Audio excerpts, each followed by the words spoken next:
할렐루야. 네, 오늘 수요예배 가운데 또 올라오신 여러분 주님의 이름으로 환영하고 축복합니다. 그리고 가정에서 온라인으로 예배하는 여러분들 그 자리에도 성령님이 함께 임재해 주시기를 원합니다. 우리 서로 인사하겠습니다. 만나서 반갑습니다. 축복합니다. 네, 가정도 가정에서 예배드림도 반갑습니다. 제가 생각해 보니까 수요 예배를 설교를 오래간만에 하는 것 같아요. 그동안에 교회 일도 있었고 그리고 노예 일도 있었고 해서 많이 좀 바쁜 시기였기에 제가 수요예배를 좀 설교를 이렇게 한 달 넘게 못한 것 같습니다. 그래서 우리가 다시 시편 100편을 할 차례이기 때문에 오늘 100편을 하게 되었습니다. 오늘 시편 100편은 참 익숙한 시편 가운데 하나입니다. 교회마다 그 입구에 들어가면 교회마다 모두가 그런 건 아닌데 항상 어떤 교회를 보면 성화라든지 어떤 성구가 아니면 일반적인 아주 만들어낸 그런 글귀가 좀 써여 있는 교회들을 보게 됩니다. 제가 봤던 인상적인 교회는 보니까 삶의 희망을 주는 교회 이렇게 딱 입구에 또 그것도 입구에 좀 달아놓을 만한 좀 글씨를 놓을 만한 곳이 좀 있어야 그것도 써 붙여놓죠. 저도 많이 생각을 했는데 우리 교회는 썩 붙여놓을 만한 곳이 없더라고요. 그래서 못 붙여놓고 있는데 저번에 정민수 전사님이 목사 안수를 받는다고 해서 갔더니 어디 서울 남로에서 하는데 경기도 광주시 오포에 있는 광림수도원 안에서 했어요. 그래서 저는 건물이 2개 있길래 큰 건물은 닫혀져 있고 그래서 작은 건물에서 하는 줄 알고 막 이렇게 갔더니 나중에 봤더니 야외에서 하더라고요. 그래서 막 꼭대기까지 올라가느라고 했는데 근데 제가 들어갔던 입구에 보니까 새로 지었는데 한 3m, 4m 되는 예수님의 성화를 딱 이렇게 양을 딱 안고 있는 성화를 만들어서 붙여놨는데요. 와, 너무 멋지대요. 마음이 이렇게 편안하고. 근데 사실은 이렇게 딱 보니까 고가예요, 고가. 고가고 이렇게 커서 그런지 아주 고급스럽게 보이고 예수님이 더 멋있게 보이더라고요. 또 어떤 교회를 가보니까 우리 시찰교회 가보니까 딱 들어가는데 상가인데도 이렇게 써 있더라고요. 하나님이 하십니다. 이게 하나님이 하십니다. 그 교회가 강조하는 게 그거인 것 같아요. 어떤 교회를 또 가보니까 성령이 일하는 교회 이렇게 써 있는 것도 제가 본 적이 있습니다. 여러분 같으면 만약 여러분이 쓸 수 있다면 여러분들은 교회 입구에 무엇이라고 좀 쓰고 싶으세요? 어떤 성구를 쓰고 싶으세요? 목사님이 알아서 할 거니까 전 생각 안 할래요. 이런 분들이 지금 3명 있는 것 같아요. 네, 다른 거 생각하기도 바쁜데 저 같으면 이렇게 쓸 것 같아요. 저기도 조그만하게 써 있지만 하나님을 피하지 말고 하나님께 피하라. 저는 이렇게 쓰고 싶은 생각이 있습니다. 그런데 오늘 시편 100편의 예배당 입구에는 이렇게 써 있는 것 같아요. 예배하기 위해 이 문 안에 들어가고 또 섬기기 위해 이 문을 나가라. 이렇게 써 있는 것 같습니다. 예배하기 위해 이 문 안에 들어가고 섬기기 위해 이 문을 나가라 라고 써 있는 것 같습니다. 오늘 1절을 좀 보실까요? 오늘 1절 같이 읽겠습니다. 시작. 온 땅이여 여호와께 즐거운 찬송을 부를지어다. 아멘. 먼저는 누가 하나님을 예배해야 하는가에 대한 말씀을 하고 있습니다. 온 땅이여 여호와께 즐거운 찬송을 부를지어다. 찬송은 예배거든요. 누가 하나님을 예배할 것인가? 온 땅이 예배해야 된다 라고 얘기를 하고 있는 거예요. 온 땅이. 왜 온 땅이 하나님을 찬송하고 예배할까요? 그 이유는 하나님이 온 땅을 지으셨기 때문이에요. 즉 하나님의 것이기 때문에 그들은 하나님의 소유이기 때문에 하나님의 것이기 때문에 마땅히 하나님을 예배해야 하는 것이죠. 여러분은 마음의 감기라고 불리는 것이 있습니다. 마음의 감기라고 하는 것은 바로 우울증을 이야기합니다. 우울증은 나이에 상관은 없습니다. 나이에 상관은 없어요. 어린아이도 요즘은 걸리고요. 젊은 애도 걸리고 나이 드신 분들도 걸립니다. 근데 나이 드신 분들이 노년기에 있어서 우울증에 걸릴 확률이 높아져 갑니다. 그럴 수밖에 없지요. 일단은 평생 했던 일을 내려놓아야 되는 것이죠. 그래서 한번 은퇴기에는 슬럼프가 오게 돼 있어요. 그래서 슬럼프뿐만 아니라 심적인, 그리고 또 나이가 들면 또 신체적으로도 어때요? 몸에 힘이 빠지다 보니까 약해질 수밖에 없는 거예요.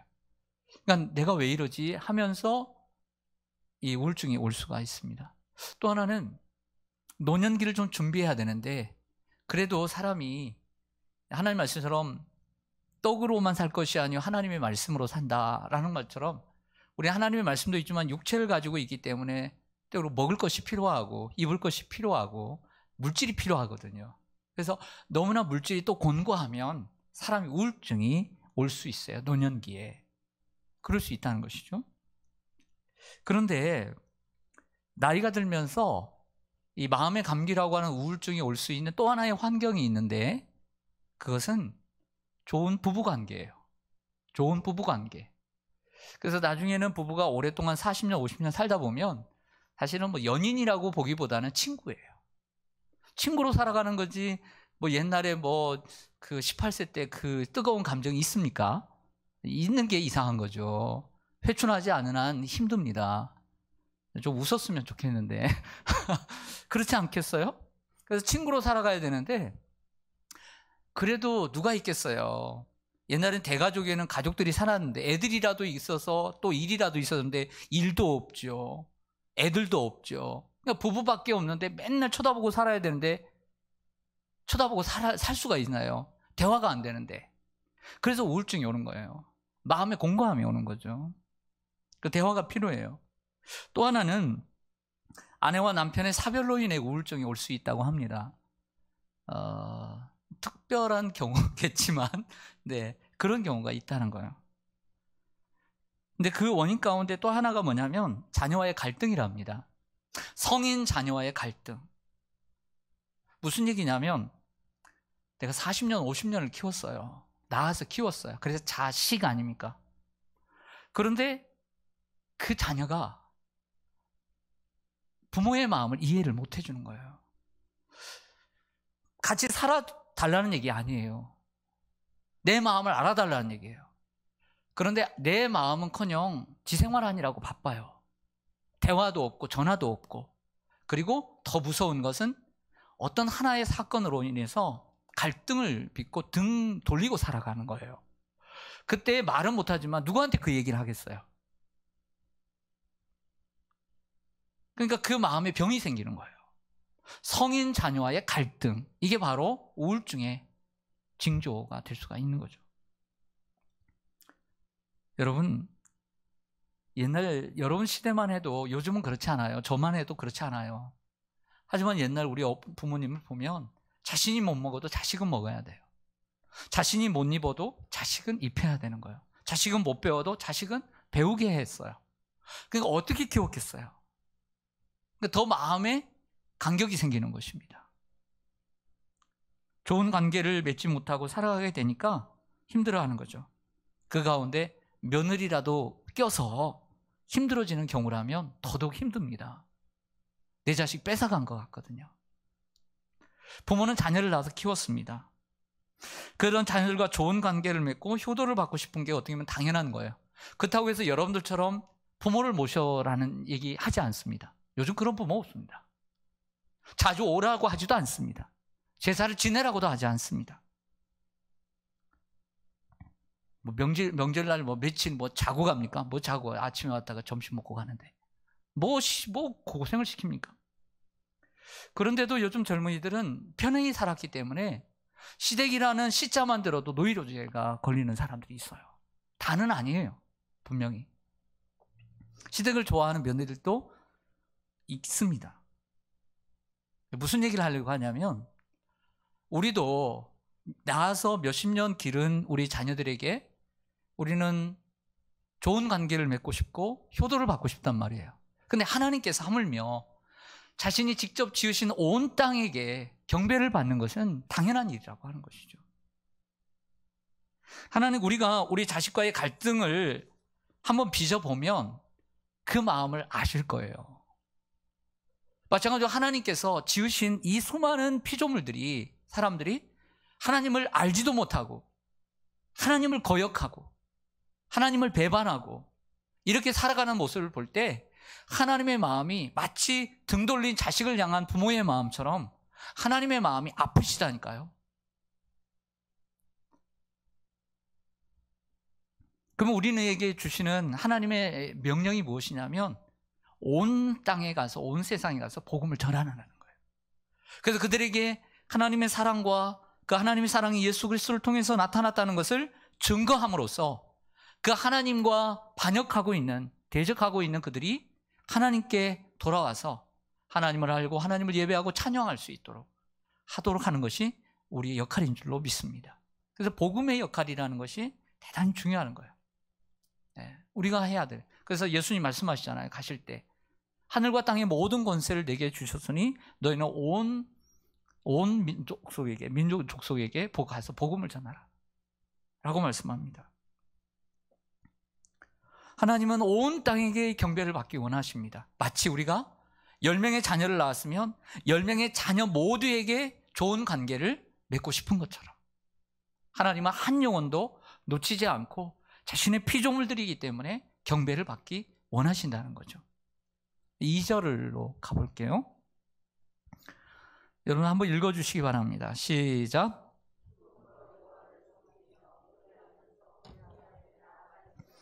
아멘. 하나님을 섬기는 것은 큰 기쁨이지요. 그리고 우리의 사명입니다.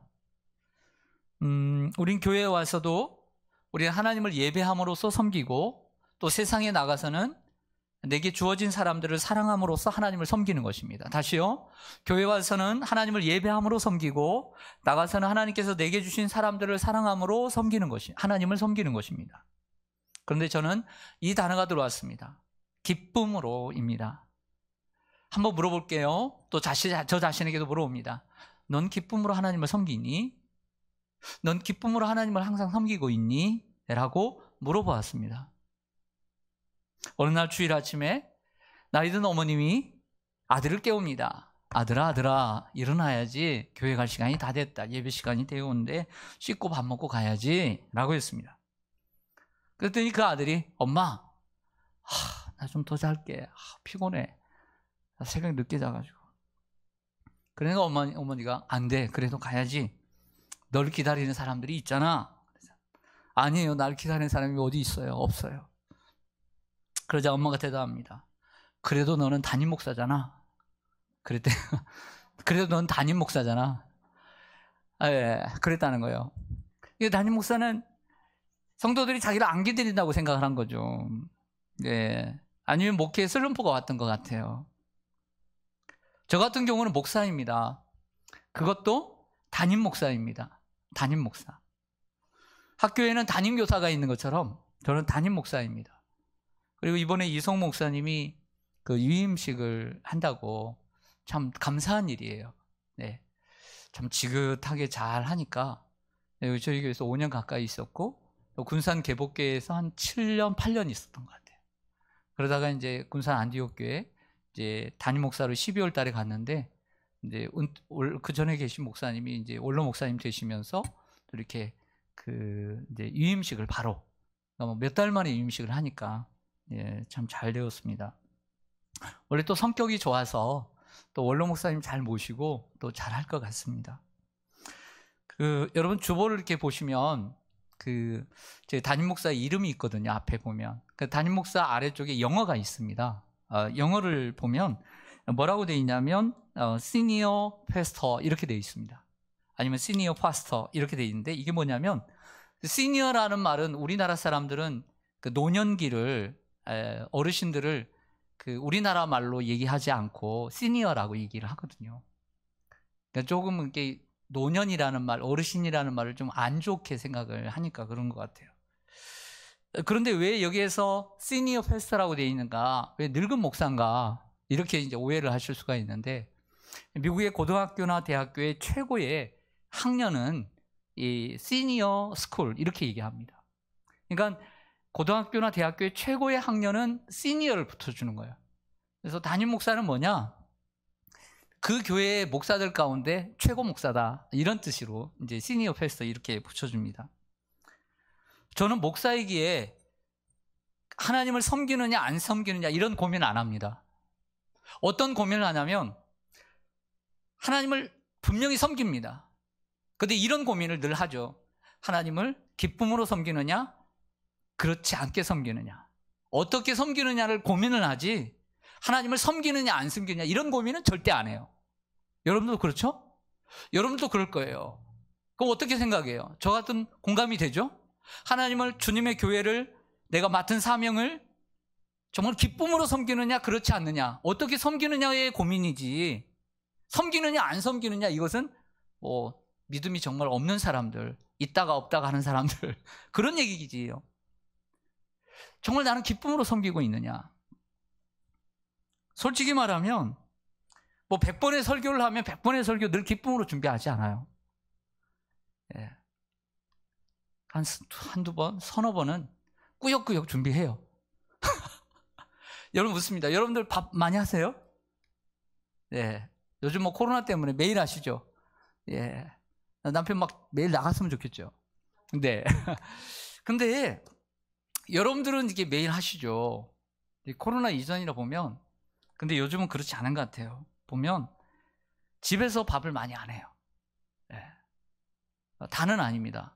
젊은 세대들 보면 집에서 많이 안 합니다. 만약에 둘 다 직장 생활 한다고 생각해 보세요. 아침 간단한 걸로 치우고 갑니다. 해치우고 시리얼 같은 거 먹고. 아침 다 먹고 가는 부부가 얼마나 있겠어요? 점심 다 가서 먹습니다. 저녁도 뭐 그렇게 했죠. 제가 생각해 볼 때 요즘 젊은 세대들은 다는 아니지만 요즘 제가 설교 준비하는 것보다 밥을 덜 하는 것 같아요. 네.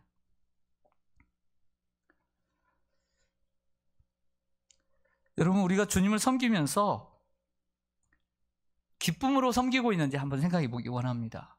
예를 들을게요. 누가복음 15장에 보면 탕자의 비유가 있습니다.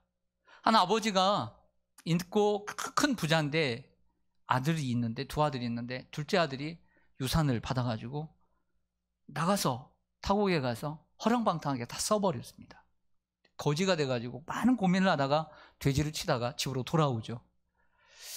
뭐 아버지의 아들이라 칭함받기는 힘들고 그래도 좀 겸손해져가지고 그래서 그 품꾼의 하나로 써달라고 얘기하려고 왔는데 아버지가 환대를 해줍니다.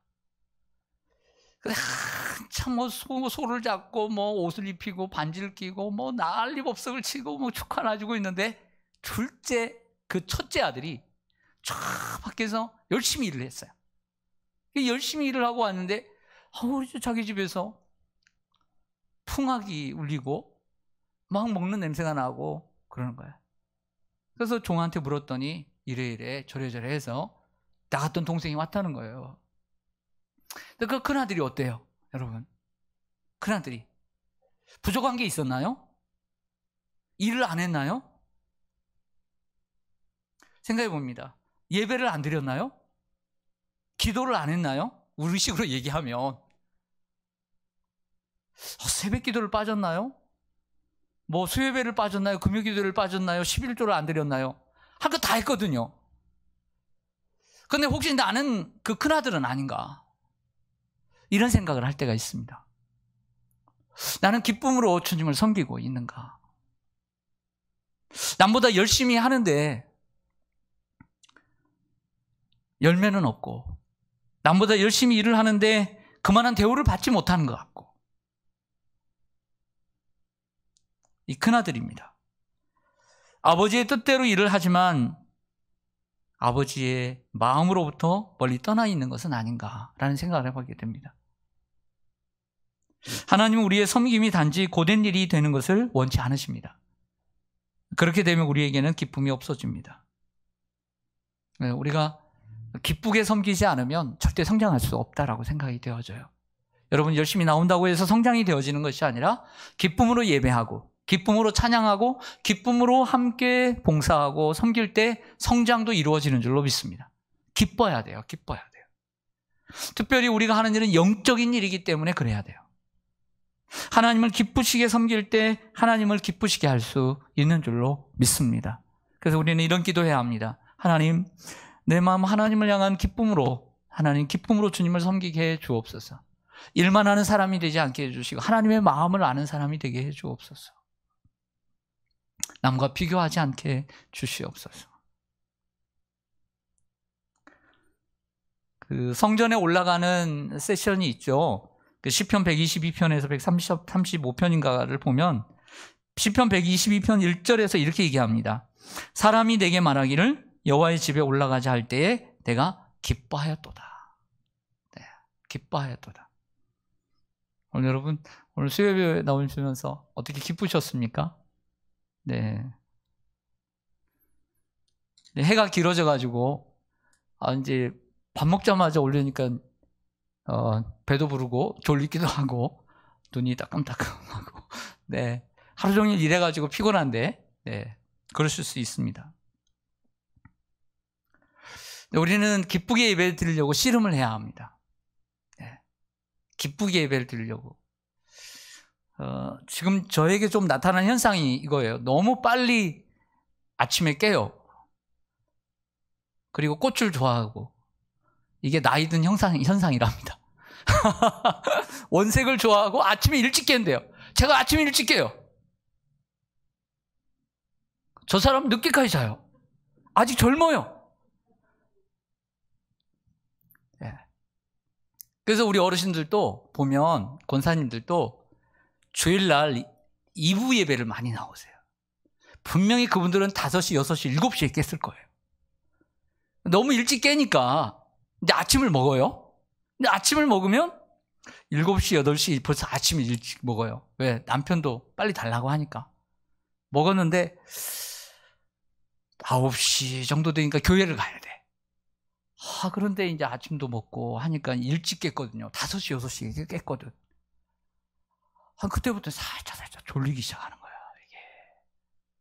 또, 안 가자니 시간이 애매하고, 그 다음에 11시 반 예배 드리고, 또 갔다 와서 밥을 하자니 또 남편이 잔소리 할 것 같고. 그래서 11시 반 예배도 못 드리겠고, 또 9시 반 예배를 딱 와서 이제 딱 드리려고 했더니, 그때부터 또 졸리기 시작하는 거야. 왜? 6시에 깼거든. 딱 졸릴 시간이거든. 제가 고백을 할게요. 제가요, 아침잠이 있어요. 그래서 어릴 때 30분, 1시간 이렇게 초등학교 이렇게 걸어가잖아요. 중학교도 똑같은데. 항상 1교시, 2교시 때 항상 졸려요, 저는. 희한하죠? 그때 졸려요. 네. 근데 우리 어르신들도 보면 2부 예배 때 졸리시기 이해가 가요. 왜? 아침에 일찍 깨고 밥 먹고 그래서 TV 보다가 무슨 얘기냐면 예배에 졸리지 않으려면 좀 자고 와야 되는데 너무 많이 깨어있다 보니까 졸린 거예요. 공감이 가신 분들 계시나요? 네. 우리가 기쁘게 섬기려고 노력을 많이 해야 합니다. 주님이 아니라 사람을 섬긴다고 생각하니까 기쁨이 사라질 때가 있는 것 같아요. 우리는 사람이 많고 적음을 떠나서 하나님을 섬긴다라는 생각을 가지고 늘 있어야 될 것 같아요. 우리는 자신을 또한 섬기는 사람도 아닙니다. 우리는 오직 하나님을 섬기는 종인 것입니다. 우리 3절로 한번 가볼까요?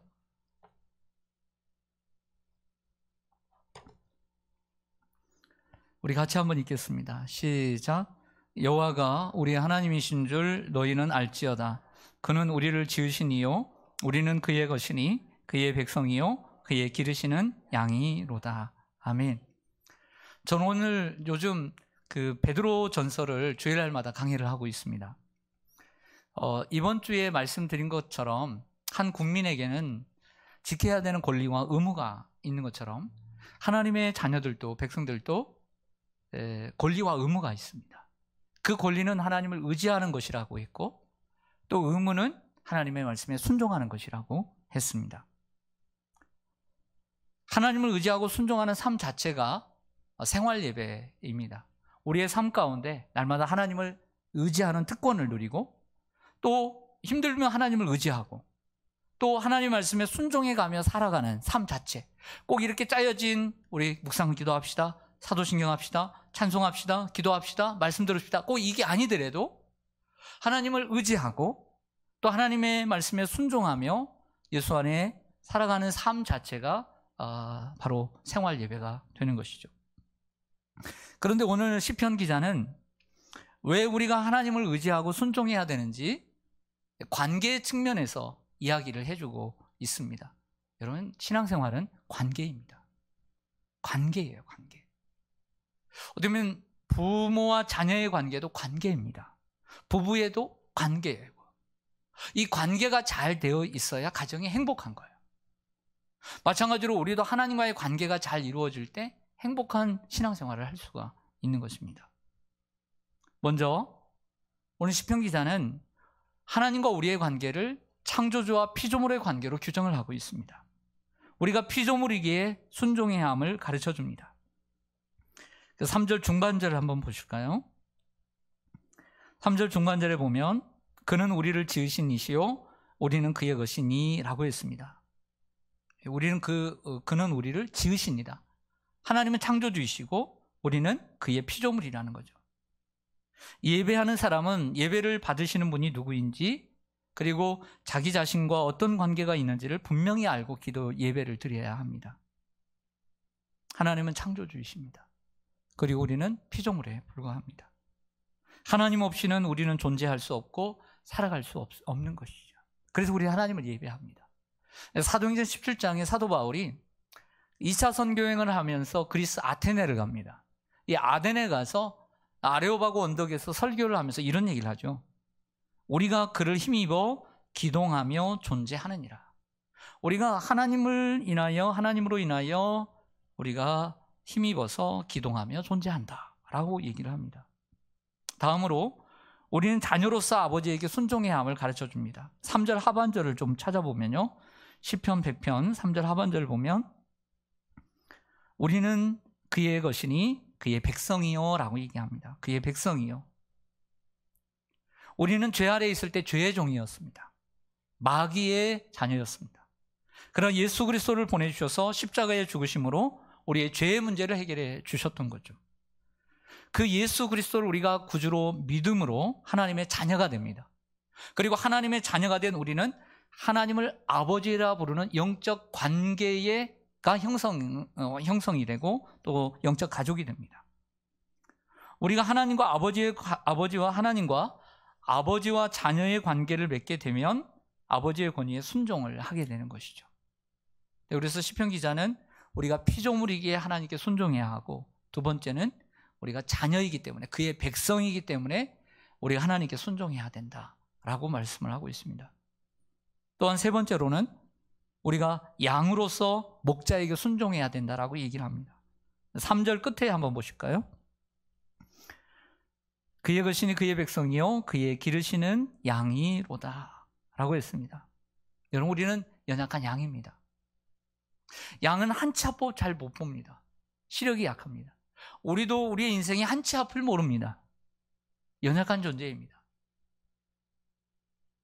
그래서 우리에게는 목자가 필요합니다. 그런데 목자이신 우리 예수님은 요한복음 10장의 말씀처럼 그 양을 위하여 자신을 내어주시는 선한 목자이십니다. 우리를 진정으로 사랑하시고 자신의 목숨까지 내어주신 예수님께 순종하지 않는다면 누구에게 순종해야 하겠습니까? 나를 사랑하지 않고 그런 사람에게, 우리 주님에게 우리는 순종해야 합니다. 우리가 그분에게 순종할 때 시편 23편의 말씀처럼 우리의 목자이신 주님이 우리를 인도하십니다. 푸른 풀밭과 쉴만한 물가로 우리를 보호하십니다. 사망의 음침한 골짜기 가운데서도. 그리고 우리 가운데 삶의 풍성한 것으로 공급하십니다. 원수의 목전에서 상을 차려주시고 기름으로 머리에 부어주십니다. 우린 양으로서 목자에게 순종해야 합니다. 결국 하나님을 의지하고 순종하는 삶이 생활 예배인 것이죠. 4절 말씀으로 가보겠습니다. 4절입니다. 같이 한번 읽겠습니다. 시작. 감사함으로 그 문에 들어가며 찬송함으로 그 궁정에 들어가서 그에게 감사하며 그의 이름을 송축할지어다. 아멘. 하나님의 자녀는 하나님을 예배하는 특권을 가집니다. 이를 그의 궁정에 들어간다라고 표현을 합니다. 감사함으로 그 문에 들어가며 찬송함으로 그 궁정에 들어가서 하나님의 자녀가 된 백성은 하나님을 예배하는 특권을 갖습니다. 그것이 하나님의 궁정에 들어갈 수 있다라고 하는 표현입니다. 근데 그 궁정에 들어가는데 두 개의 문을 통과해야 된다라고 말합니다. 한번 보세요. 4절에 두 개의 문을 통과해야 합니다. 감사함으로 그 문에 들어가며 찬송함으로 그 궁정에 들어가서 감사하며 그의 이름을 송축할지어다. 하나는 감사의 문이고 하나는 찬송의 문입니다. 그런데요, 분명히 우리가 영적으로는 분명히 주의 보혈을 지나 하나님 아버지께로, 찬송의 가사처럼, 복음성가의 가사처럼 우리가 보혈을 지나 예수 그리스도의 예수의 피를 힘입어 아버지 앞에 나갈 수 있는 건 사실이에요. 그러나 실질적으로 그것을 염두에 둔 상태에서 우리가 실질적으로 오늘 수예배를 드리고 금요일기도 주일날 나올 때 그러면 감사함으로 예배를 나와야 되잖아요. 근데 늘 감사함으로 나올 수 있는 환경은 항상 알아서 주어지는 건 아니라는 거죠. 오늘 예배를 나오기 전에 맘먹고 수예배를 나오려고 했는데 정말 집에서 그냥 한바탕 해버렸다. 오늘 정말 수예배를 드리려고 왔는데 정말 세상에 교통사고 나버렸어. 이거 어떻게 해요? 감사할 수 있는 상황이 아닐 수도 있는 거죠. 예배하러 오기 전에 회사에서 직장에서 기분이 나쁜 일이 있을 수 있어요. 마음이 상한 일이 있을 수 있어요. 그냥 별것도 아닌 거 가지고 마침 여기 오다가 이 돌팍에 이 돌에 문을 탁 넘어져 버렸어. 얼마나 이게 그래요. 우리가 얼마나 많은 일이 있습니까? 어떤 사람이 약국에 들렸답니다. 약국에 들려서 이제 약사가 있길래 약사가 딱 나와서 그런다. 뭘 드릴까요? 그랬더니 딸꾹질이 심해가지고 딸꾹질을 멈추는 약을 좀 사러 왔습니다. 그래요.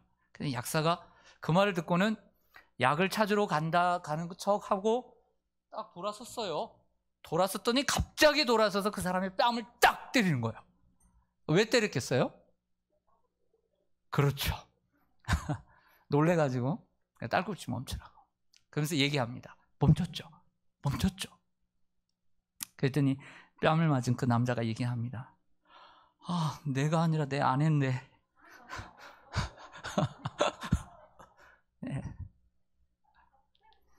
얼마나 억울하겠어요. 얼마나 억울하겠어요. 여러분, 우리가 미리 판단하는 경우가 너무 많아요. 예배 오기 전에 뺨 맞고 올 수도 있어요. 오늘 예배하러 오기 전에 피곤할 수도 있습니다. 컨디션이 안 좋을 수도 있고요. 오늘 무척 마음이 상하기도 하고 오늘 날씨처럼 해가 없는 것처럼 마음이 우중충할 수도 있습니다. 그렇다고 해서 우리가 하나님 앞에 예배하는 길이 막혀서는 안 됩니다. 그래도 감사의 문을 지나 찬송의 문을 지나 하나님의 궁정에 들어가야 합니다. 그 궁정에 들어가 하나님의 얼굴을 뵐 때 우리는 하나님을 만나고 나면 우리의 얼굴에 한나처럼 수색이 없고 기쁨으로, 또 모세와 같이 얼굴에 광채가 나게 될 것입니다. 예배하기 이전에 우리는 마음의 근심과 걱정을 가지고 올 수 있습니다. 분명히 그냥 헛된 걱정이 아니라 정말 걱정일 수 있습니다. 그런 마음으로 예배를 드리면 무슨 소용이 있느냐라고 생각될 수 있습니다. 마귀가 그럽니다. 너 처지를 봐라. 뭘 예배하러 가느냐 라고 말할 수 있습니다. 조롱할 수 있습니다. 하지만 그 마음을 받아주시는 하나님, 우리의 모든 걱정과 근심을 다 아시고 우리의 필요를 언제나 아시고 늘 채워주시며 우리의 삶을 책임져 주시는 그 하나님께 모든 것을 맡기며 내 짐을 내려놓고 주님 앞에 나아갈 때 주님 우리의 마음속에 평안을 주시고 감사가 넘치게 하실 줄로 믿습니다. 그건 어떠한 어려움 속에서도 우리는 감사함을 하나님 앞에 나와야 합니다.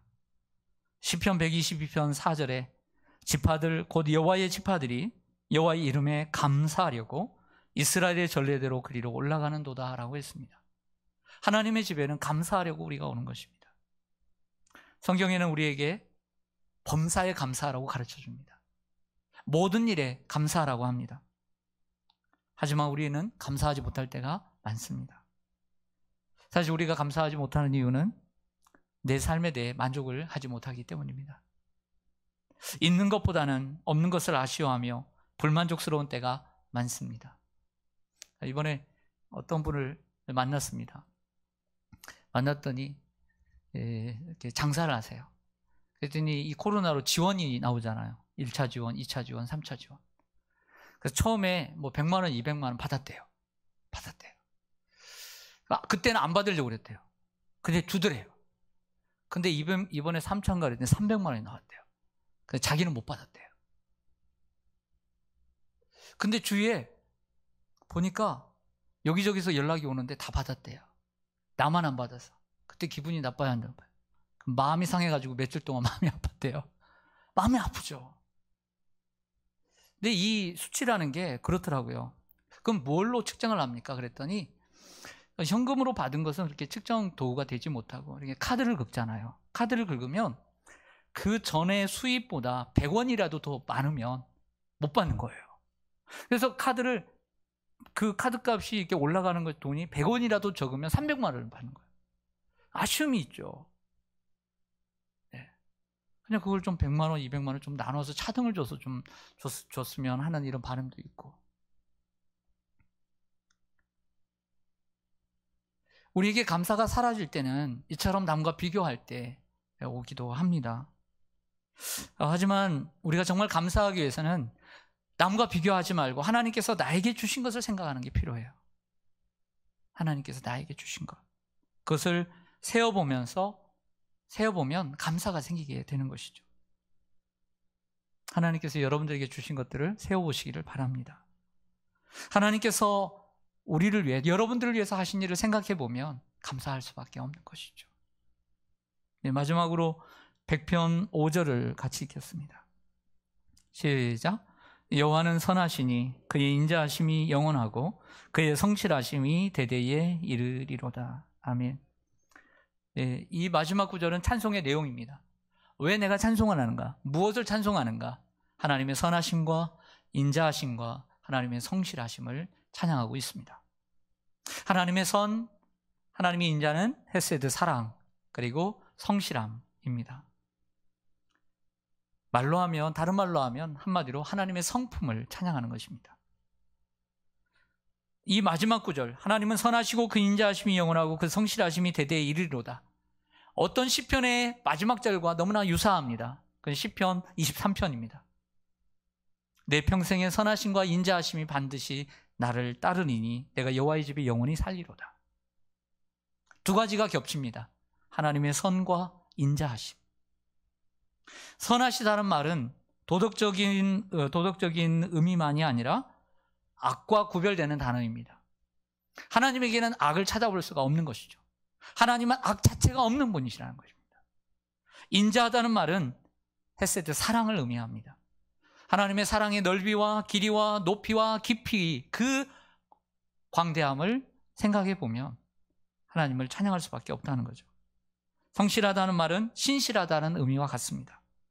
하나님은 신뢰할 만하고 그리고 믿을 만하고 그리고 변함이 없는 분이시다는 것이죠. 그 하나님의 성실하심을 우리가 함께 찬양하기를 원합니다. 네, 오늘 시편 100편 우리가 한 목소리로 같이 우리 시편을 읽고 오늘 마치겠습니다. 시편 100편입니다. 시작. 온 땅이여 여호와께 즐거운 찬송을 부를지어다. 기쁨으로 여호와를 섬기며 노래하면서 그의 앞에 나아갈지어다. 여호와가 우리 하나님이신 줄 너희는 알지어다. 그는 우리를 지으신 이요 우리는 그의 것이니 그의 백성이요 그의 기르시는 양이로다. 감사함으로 그의 문에 들어가며 찬송함으로 그의 궁정에 들어가서 그에게 감사하며 그의 이름을 송축할지어다.